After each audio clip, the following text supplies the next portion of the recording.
இப்போது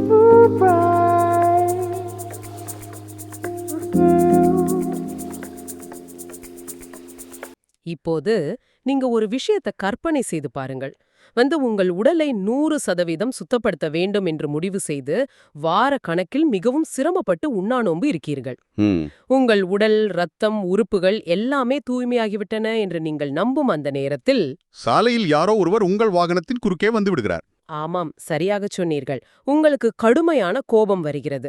ஒரு 5 நிமிடம் கத்தி தீர்க்கிறீர்கள். இப்போது நான் ஒரு உண்மையை கூறினால் உங்களால் நம்ப முடியுமா? அதாவது அந்த 5 நிமிட கோபம் அந்த 5 நிமிட கோபம் நீங்கள் வாரக்கணக்கில் பட்டினி கிடந்து செய்த மொத்த உடற் தூய்மையையும் ஒரே நொடியில் பாழாக்கிவிட்டது. இது கேட்பதற்கு அதிர்ச்சியாக இருக்கலாம். ஆனால் இன்று நாம் அலசப்போகும் மூல ஆதாரங்கள் இந்த உண்மையைத்தான் மிக தெளிவாக பேசுகின்றன. கண்டிப்பாக. இன்றைய நமது இந்த ஆழ்ந்த அலசலுக்கு உங்களை வரவேற்கிறோம். இன்று நம் கையில் இருக்கும் ஆதாரங்கள் பல 1000 ஆண்டுகளுக்கு முந்தைய பழங்கால ஆன்மீகத்தையும் இன்றைய நவீன உடல் அறிவியலையும் இணைக்கும் ஒரு மிக நுட்பமான புள்ளியை பற்றி பேசுகின்றன. அதாவது நாம் உண்ணும் உணவு, நம் உடலில் சுரக்கும் ரசாயன ஹார்மோன்கள், எல்லாவற்றிற்கும் மேலாக மனித உடலின் உச்சபட்ச சாத்தியமாக சொல்லப்படும் அந்த மர்மமான அந்த அமிர்தம் சுரக்கும் நிலை. ஆமாம், இவை அனைத்திற்கும் உள்ள தொடர்பைத்தான் இன்று நாம் முழுமையாக பிரித்து பார்க்கப் போகிறோம். உண்மையிலேயே இது பலருடைய சிந்தனையையும் மாற்றக்கூடிய ஒரு விஷயம். ஏனென்றால் ஆரோக்கியம் என்றாலே அது நாம் சாப்பிடும் உணவிலும் செய்யும் உடற்பயிற்சியிலும் மட்டுமே இருக்கிறது என்று நாம் ஆழமாக நம்பிக்கொண்டிருக்கிறோம். உண்மைதான். ஆனால் மனித உடலின் ரகசியங்கள் அதைவிட பல மடங்கு ஆழமானவை. இன்றைய நமது ஆதாரங்களை வைத்து பார்க்கும்போது எனக்குள் எழுந்த மிக முக்கியமான கேள்வி இதுதான். நாம் உணவை தவிர்ப்பதால், அதாவது உண்ணாநோன்பு இருப்பதன் மூலம் உடலின் 99% கழிவுகளும் ஹார்மோன் ஏற்றத்தாழ்வுகளும் சரியாகி விடுகிறது என்று வைத்துக்கொள்வோம். சரி. அப்படியென்றால் ஏன் பலரும் வெறும் பட்டினி கிடப்பதன் மூலம் உடலில் அந்த அமிர்தம் சுரக்கும் நிலையை அடைவதில்லை? அந்த உச்ச நிலையை அடைய வெறும் உணவு கட்டுப்பாடு மட்டும் போதாதா? ஒரு நல்ல கேள்வி.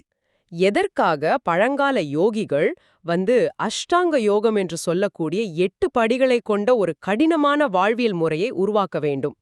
இந்த சுவாரஸ்யமான கேள்வியைத்தான் நாம் இன்று உடைத்து பார்க்கப் போகிறோம். கண்டிப்பாக. முதலில் இந்த உண்ணாநோன்பு என்ற விஷயத்திலிருந்தே தொடங்குவோம். அது உடலை சுத்தப்படுத்துகிறது என்பதை யாரும் மறுக்க முடியாது. ஆனால் அது ஏன் ஒரு முழுமையான தீர்வாகாது? இதை நாம் சற்று அறிவியல் பூர்வமாகவே அணுகலாம். நமது மூல ஆதாரங்கள் மிக தெளிவாக ஒரு விஷயத்தை பதிவு செய்கின்றன. மனித உடலுக்குள் உருவாகும் பெரும்பாலான கழிவுகளுக்கும் நோய்களுக்கும் நாள்பட்ட ஹார்மோன் பிரச்சனைகளுக்கும் அடிப்படை காரணமே நாமும் தொடர்ந்து உண்ணும் உணவுதான். ஆமா, அதேதான்.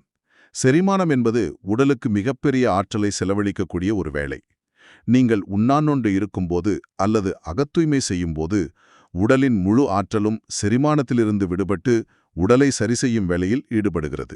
அட, ஓகே. அப்போது உங்கள் உடல் எப்படி மாறுகிறதென்றால் 100 ஆண்டுகள் வாழக்கூடிய அளவுக்கு எந்த நோயும் இல்லாத கரைபடியாத ஒரு சுத்தமான கண்ணாடி பாத்திரமாக மாறுகிறது. இது மிகச்சிறந்த ஆரோக்கியத்தை தரும் என்பதில் சந்தேகமே இல்லை. ஓகே, உடல் சுத்தமாகிவிட்டது, எல்லாமே சரியாக இருக்கிறதே, பிறகு என்ன பிரச்சனை என்று கேட்பவர்களுக்கு நமது ஆதாரங்களில் சொல்லப்பட்டுள்ள ஒரு அற்புதமான உவமை சரியான விளக்கத்தை தருகிறது. ஆமா, அந்த உவமை அருமையானது. இதை நான் ஒரு பழைய காலத்து சிம்னி விளக்குடன் ஒப்பிட்டு பார்க்கிறேன். நாம் தொடர்ந்து தவறான உணவுகளை நேரங்காலம் இல்லாமல் சாப்பிடுவது என்பது அந்த விளக்கின் கண்ணாடியில் மெல்ல மெல்ல கரிபடிவது போலவும் அதன் திரியில் குப்பைகள் சேர்வது போலவும் இருக்கிறது. அதானே, நாள்பட வெளிச்சமே வராத அளவுக்கு கரிபடிந்து விடுகிறது. இப்போது நீங்கள் உண்ணாநோன்பு இருக்கிறீர்கள், அதாவது அந்த கண்ணாடியை துடைக்கிறீர்கள். சரி. திரியில் உள்ள கரியை நீக்கி உள்ளே இருக்கும் எல்லாவற்றையும் சுத்தப்படுத்துகிறீர்கள். சரி, இப்போது விளக்கு 100% சுத்தமாகிவிட்டது. ஆனால் வெறும் தூய்மையான விளக்கால் இருளை போக்க முடியுமா? அதுதான் முக்கியமான புள்ளி. விளக்கு சுத்தமாக இருந்தால் மட்டும் போதாது, அந்த இருள் விலக வேண்டுமென்றால் அங்கே நெருப்பு வேண்டுமே. இதுதான் அந்த மிக முக்கியமான திறவுகோள் என்று நான் நினைக்கிறேன். நீங்கள் சொல்வது மிக துல்லியமான ஒப்பீடு. உண்ணாநோன்பு என்பது அந்த விளக்கை கழுவி சுத்தப்படுத்தும் வேலை மட்டுமே. அது உங்களுக்கு ஒரு நோய்வாய்ப்படாத மிக ஆரோக்கியமான ஒரு வாழ்க்கையை மட்டும்தான் தரும். ஆனால் சித்தர்களின் அறிவியல் கூறும் அமிர்தம் என்பது வெறும் ஆரோக்கியம் அல்ல. இன்று நாம் தேடும் ஹெல்த் என்ற விஷயத்தை தாண்டி மனித உடல் தன்னை தானே புதுப்பித்துக் கொள்ளும் ஒரு தெய்வீக ரசவாதம் அது. ஓ, ரசவாதம். ஆமா, அதைத்தான் காயசித்தி என்கிறார்கள். தூய்மைப்படுத்தப்பட்ட அந்த உடலுக்குள் வேறு ஒரு மாபெரும் செயல்முறை நடந்தால் மட்டுமே அந்த ஒளிரும் இலை கிடைக்கும். எனக்கு இப்போது அந்த செயல்முறை என்ன என்பதை தெரிந்து கொள்ள மிகவும் ஆர்வமாக இருக்கிறது. அந்த நெருப்பை உடலுக்குள் எப்படி ஏற்றுவது? அதற்கும் மூச்சுக்கும் என்ன தொடர்பு? அந்த நெருப்பை ஏற்றும் வேலைக்கு பெயர்தான் வாசி யோகம். வாசி யோகம், அதாவது மூச்சுப் பயிற்சியின் உச்சகட்ட நிலை. ஆமாம், உடல் சுத்தமாகிவிட்டது. அதாவது நாடிகள் என்று சொல்லப்படும் நம் நரம்புகள் தூய்மையாகிவிட்டன. இப்போது அந்த தூய்மையான நரம்புகளுக்குள் வெறும் காற்றை அல்ல, பிரபஞ்ச சக்தியான பிராணனை இழுத்துச் செலுத்தி உள்ளே உரச செய்ய வேண்டும். உள்ளே உரச செய்ய வேண்டும். ஆமாம், அப்படி பிராணசக்தி உள்ளே உராய்வை ஏற்படுத்தும்போது உடலுக்குள் ஒரு வகையான மாபெரும் வெப்பம் அல்லது உள்ளொளி உருவாகிறது. ஆஹா. அந்த ஒளியின் வெப்பத்தால்தான் தலையில் உறைந்திருக்கும் அமிர்தம் உருகி சுரக்கும் என்று இந்த ஆதாரங்கள் கூறுகின்றன. தூய்மையான திரியில் அந்த நெருப்பை ஏற்றும் வேலைதான் இந்த வாசியோகம். கேட்பதற்கு நன்றாக இருக்கிறது. ஆனால் இதை நவீன அறிவியலோடு நான் ஒப்பிட்டு பார்க்கும்போது எனக்கு ஒரு சந்தேகம் வருகிறது. என்ன சந்தேகம்? இதை எப்படி புரிந்து கொள்ளலாம் என்றால், நம் உடலில் உள்ள நரம்புகளை தூய்மையான காப்பர் வயர்கள் என்று வைத்துக் கொள்வோம். உண்ணான் நோன்பு அந்த வயர்களில் உள்ள தூசிகளை எல்லாம் நீக்கிவிடுகிறது. பாதையை சரி செய்துவிட்டது. இப்போது அதில் மின்சாரத்தை செலுத்த வேண்டும்.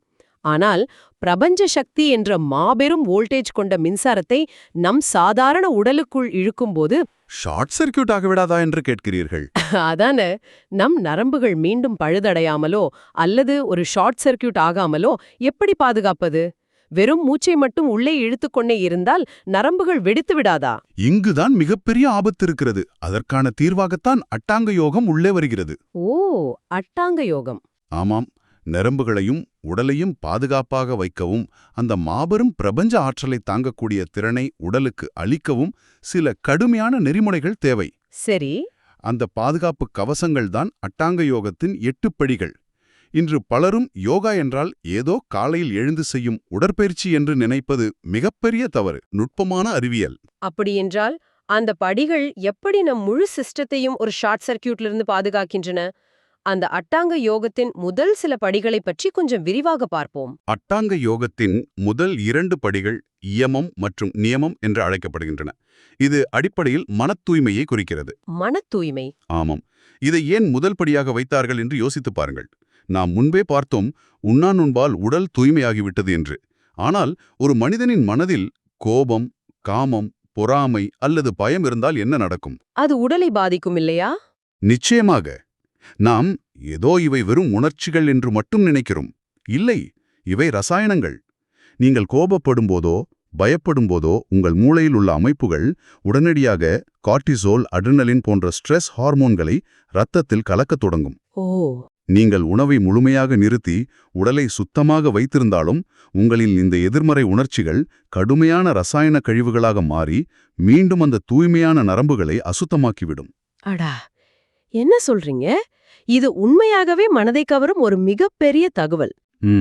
இதைத்தான் ஆரம்பத்துல சொன்னேன். அதாவது நாம் என்னதான் விலையுயர்ந்த உணவுகளை சாப்பிட்டு பல நாட்கள் பட்டினி கிடந்து மிகச்சிறந்த முறையில் உடலை டீடாக்ஸ் செய்தாலும் ஒரு 5 நிமிடம் கடுமையாக கோபப்பட்டால், ஆமா, ஒரு 5 நிமிடம் அலுவலகத்திலோ அல்லது வீட்டிலோ கடுமையாக கோபப்பட்டால் நம் மூளை சுரக்கும் அந்த நச்சு ஹார்மோன்கள் நாம் செய்த ஒட்டுமொத்த டீடாக்ஸ் செயல்முறையையும் அடியோடு வீணடித்துவிடும். கண்டிப்பாக. மனம் எப்படி உடலின் ரசாயனத்தோடு இவ்வளவு நெருக்கமாக பிணைக்கப்பட்டுள்ளது என்பது ஆச்சரியமாக இருக்கிறது. சரி, மனம் தூய்மையாகிவிட்டது. அடுத்த படி என்ன? அடுத்தது 3வது படியான ஆசனம், அதாவது உடல் சீரமைப்பு. இங்கேதான் எனக்கு ஒரு மிகப்பெரிய புரிதல் கிடைத்தது. ஆசனம் என்றதும் என்னை உட்பட பலரும் நினைப்பது ஏதோ ஒரு பாயை விரித்து உடலை வளைத்து செய்யும் ஒரு ஜிம்னாஸ்டிக் உடற்பயிற்சி என்றுதான். ஆமாம், அது ஒரு பொதுவான தவறான கருத்து. ஆனால் இந்த ஆதாரங்களை ஆழமாக படிக்கும்போதுதான் புரிகிறது, இது வெறுமனே தசைகளை நீட்டிக்கும் வேலை அல்ல. இது அந்த பிரபஞ்ச ஆற்றல் உடலுக்குள் செல்வதற்கான ஒரு நேரான பாதையை அமைக்கும் வேலை என்று. மிக சரி. இது எந்த வளைவுகளும் இன்றி, எந்த தடங்களும் இன்றி ஆற்றல் பயணிப்பதற்கான ஒரு ஹைவே பாதையை அமைக்கும் ஒரு சிவில் இன்ஜினியரிங் வேலை போல இருக்கிறது. அதைவிடச் சரியாக இதை விளக்க முடியாது. நீங்கள் சொல்வது முற்றிலும் உண்மை. பிரபஞ்ச ஆற்றல் நம் உடலுக்குள் தடையின்றி மேல்நோக்கிச் செல்ல வேண்டுமென்றால் நமது முதுகுத்தண்டு மிக நேராக இருக்க வேண்டும்.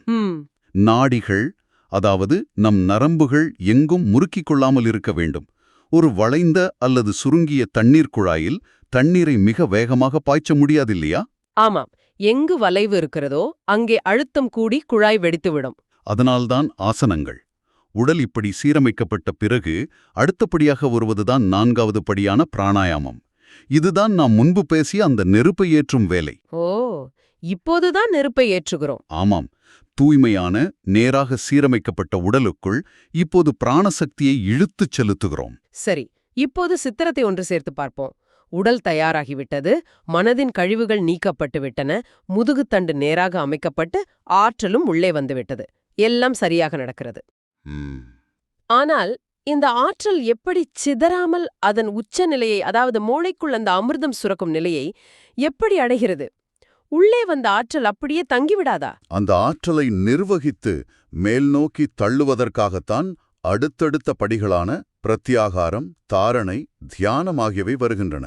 சரி, இங்கே நீங்கள் ஒரு மிக முக்கியமான விஷயத்தை கவனிக்க வேண்டும். நம்முடைய கண்களும் காதுகளும் மற்ற ஐம்புலன்களும் எப்போதுமே நமது சக்தியை உடலுக்கு வெளியே சிதறடிக்கிக் கொண்டே இருக்கின்றன. வெளியே சிதறடிக்கின்றனவா? ஆமாம், நாம் எதையாவது பார்த்து கொண்டே இருக்கிறோம், கேட்டுக்கொண்டே இருக்கிறோம், சிந்தித்துக் கொண்டே இருக்கிறோம். இந்த ஒவ்வொரு செயலிலும் நம்முடைய உள்ளாற்றல் லீக் ஆகிக் கொண்டே இருக்கிறது. ஓ, இது எப்படி இருக்கிறதென்றால், ஒரு பக்கம் மொபைல் போனை சார்ஜ் செய்து கொண்டே, இன்னொரு பக்கம் அதில் தொடர்ந்து வீடியோ கேம் விளையாடுவது போல. அருமையான உதாரணம். நாம் எவ்வளவுதான் சார்ஜ் செய்தாலும் பேட்டரி முழுமையாக நிரம்பவே நிரம்பாது. சார்ஜ் குறைந்து கொண்டேதான் இருக்கும். அப்படித்தான் நாம் நம்முடைய ஆற்றலை வீணடித்துக் கொண்டிருக்கிறோம். இந்த ஆற்றலை வெளியே சிதறவிடாமல் தடுத்து ஒட்டுமொத்த சக்தியையும் முழுமையாக உள்நோக்கி திருப்புவதுதான் இந்த படிகளின் வேலை. பிரத்யாகாரம் என்பது புலன்களை மூடுவது. தாரணை மற்றும் தியானம் என்பது அந்த ஆற்றலை ஒரே புள்ளியில் குவிப்பது. இப்படி எங்குமே சிதறாமல் தடுக்கப்படும் அந்த மாபெரும் சக்திக்கு என்ன ஆகும்? அது வெளியே செல்ல வழியில்லை என்பதால் அது வேறு வழியின்றி உடலின் உச்சத்தை நோக்கி பாயத் தொடங்கும். அதுதான் சமாதி நிலை. ஆஹா, ஒட்டுமொத்த சக்தியும் உடலின் அடிப்பகுதியான மூலாதாரத்திலிருந்து முதுகுத்தண்டின் மைய நாடியான சுழுமுனை வழியாக அதிவேகத்தில் மேலேறி தலையின் உச்சியிலுள்ள சகசிராரத்தில் சென்று மோதும். சரி, அந்த அளப்பரிய ஒளியால், அந்த அபரிமிதமான வெப்பத்தால் அங்குள்ள அமிர்த கலசம் திறக்கப்பட்டு அமிர்தம் சுரக்கும். கொஞ்சம் பொறுங்கள். மூலாதாரம் என்கிறீர்கள், சுழுமுனை நாடி என்கிறீர்கள், சகசிராரம் என்கிறீர்கள். திடீரென்று ஏதோ ஒரு பழங்கால மருத்துவ நூலை படிக்கும் உணர்வு வந்துவிட்டது. ஆமாம், இது பழங்கால அறிவியல். இதை ஒரு சாதாரண மனிதனின் உடற்கூறியல் அடிப்படையில் எளிமையான எப்படி புரிந்து கொள்வது? எனக்கு இது எப்படி தோன்றுகிறது என்றால், இது ஒரு பெரிய தண்ணீர் குழாயில் உள்ள எல்லா ஓட்டைகளையும் அடைத்துவிட்டு அதனுள் அழுத்தத்தை அதிகரிப்பது போல உள்ளது. சரி. குழாயில் உள்ள ஓட்டைகள் எல்லாம் நம்முடைய கண்கள், காதுகள், வாய் போன்ற புலன்கள் என்று வைத்துக்கொள்வோம். அந்த ஓட்டைகள் எல்லாம் அடைக்கப்பட்டால் உள்ளே வரும் தண்ணீருக்கு வெளியேற வழியில்லை. உண்மைதான். அதனால் அது அசுர வேகத்தில் மிகப்பெரிய அழுத்தத்தோடு மேல் நோக்கி பாயும் இல்லையா? அதுபோலதான் நம்முடைய கவனக்குவிப்பும் தியானமும் செயல்படுகிறது என்று எடுத்துக்கொள்ளலாமா? மிகச் சிறப்பான ஒப்பீடு. இதைவிட எளிமையாக புரிய வைக்க முடியாது. இதன் பின்னணியில் உள்ள அறிவியல் என்னவென்றால், அமிர்தம் என்பது ஏதோ சாதாரணமாக நாம் தூங்கும்போது அல்லது சாதாரணமாக மூச்சு விடும்போது தானாகவே சுரந்து விடும் ஒரு விஷயம் அல்ல. ஓ, தானாக நடக்காது. கண்டிப்பாக நடக்காது. அது எந்த திசையிலும் சிதறடிக்கப்படாத மாபெரும் ஆற்றலின் மேல்நோக்கிய பாய்ச்சலால், ஒரு மாபெரும் அழுத்தத்தால் நிகழும் ஒரு வெடிப்பு. ஆஹா, ஒரு வெடிப்பு. ஆமாம், அந்த மாபெரும் அழுத்தத்தை தாங்கும் அளவுக்கு உடல் தூய்மையாகவும் மனமும் நரம்புகளும் உறுதியாகவும் இருக்க வேண்டும். அதனாலதான் வெறும் உண்ணா நோன்பு மட்டும் இதற்கு போதாது, உடலையும் மனதையும் தயார் செய்யும் இவ்வளவு பெரிய செயல்முறை தேவை என்று சித்தர்கள் வலியுறுத்தினார்கள். நம்பவே முடியவில்லை. உடலை ஒரு கருவியாக பயன்படுத்துவதில் இவ்வளவு பெரிய அறிவியல் இருக்கிறது என்பது பிரமிப்பாக இருக்கிறது. ஆமாம். இதுவரை நாம் பேசிய உடல் அறிவியலையும் இந்த யோக முறைகளையும் இணைத்து பார்க்கும்போது, மாபெரும் ஞானிகளின் பார்வையில் இதன் ஒட்டுமொத்த அர்த்தம் என்ன என்பதை தெரிந்து கொள்ள மிகவும் ஆர்வமாக இருக்கிறது. இந்த முழு செயல்முறையையும் அவர்கள் எப்படி பார்த்தார்கள்? இதை புரிந்து கொள்ள நாம் வள்ளலார் போன்ற மாபெரும் ஞானிகளின் கூற்றை கவனிக்க வேண்டும். அவர்களின் பார்வையில் குறைவான சாத்வீக உணவை உண்பதும் பசியை வெல்வதும் உடலை சுத்த தேகமாக மாற்றுவதற்கான ஒரு அடிப்படை படிநிலை மட்டுமே. சுத்த தேகம், அதாவது ஒரு தூய்மையான உடல். ஆமாம். ஆனால் அந்த சுத்த தேகம் ஒளிரும் பிரணவ தேகமாக மாற வேண்டுமென்றால் உடலைத் தாண்டி மனமும் உயிரும் இறைநிலையோடும் பிரபஞ்ச ஆற்றலோடும் கலக்க வேண்டும். அதற்கு வெறும் பட்டினி கிடப்பது உதவாது. அதற்கான கருவிதான் நாம் இதுவரை பேசிய யோக பயிற்சிகள். ஆஹா, இந்த ஒட்டுமொத்த செயல்முறையையும் நாம் எளிதாக புரிந்து கொள்ள வேண்டுமென்றால் ஒரு இறுதி உவமை மூலம் இதை சுருக்கமாக எப்படி சொல்லலாம்? இது எனக்கு எப்படி படுகிறதென்றால், இதை ஒரு ராக்கெட் உவமையை வைத்து புரிந்து கொள்ளலாம். ஓ, ராக்கெட் உவமை. ஆமாம், நீங்கள் செய்யும் அகத்தூய்மை அல்லது உண்ணாநோன்பு என்பது ஒரு ராக்கெட்டை செலுத்துவதற்கான ஏவுதளத்தை சுத்தப்படுத்தும் வேலை மட்டுமே. சரி. ஏவுதளம் மட்டும் மிகச் சுத்தமாக இருந்தால் அங்கே நிறுத்தப்பட்டிருக்கும் ராக்கெட் தானாக பறந்து விடுமா? பறக்காது. கண்டிப்பாக பறக்காது. அட்டாங்க யோகம் என்பது அந்த ராக்கெட்டில் அதற்கான எரிபொருளை நிரப்பி நெருப்பை பற்ற வைத்து அந்த அபரிமிதமான உந்து சக்தியால் புவியீர்ப்பு விசையை தாண்டி அதை விண்வெளிக்கு செலுத்துவதாகும்.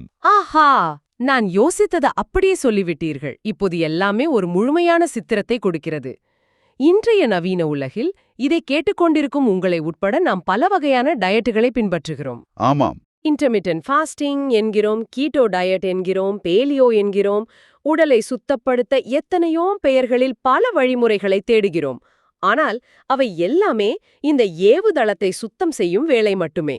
உண்மைதான். நாம் ஏவுதளத்தை சுத்தப்படுத்துவதிலேயே நம்முடைய ஒட்டுமொத்த நேரத்தையும் செலவிட்டுவிட்டு அந்த ராக்கெட்டை பறக்க செய்யும் அந்த எரிபொருளை பற்றி நாம் யோசிப்பதே இல்லை என்பது எனக்கு மிகப்பெரிய திறப்பாகிறது. அதுதான் இந்த உரையாடலின் மிக முக்கியமான வெளிப்பாடு. நம்முடைய தேடல் எப்போதுமே ஒரு குறிப்பிட்ட எல்லைக்குள் சுருங்கிவிடுகிறது. இந்த உண்மைகளை நாம் வெறும் தியரியாக வைத்திருக்காமல் நம்முடைய நடைமுறை வாழ்வில் பயன்படுத்துவதன் அவசியத்தை இது வலியுறுத்துகிறது.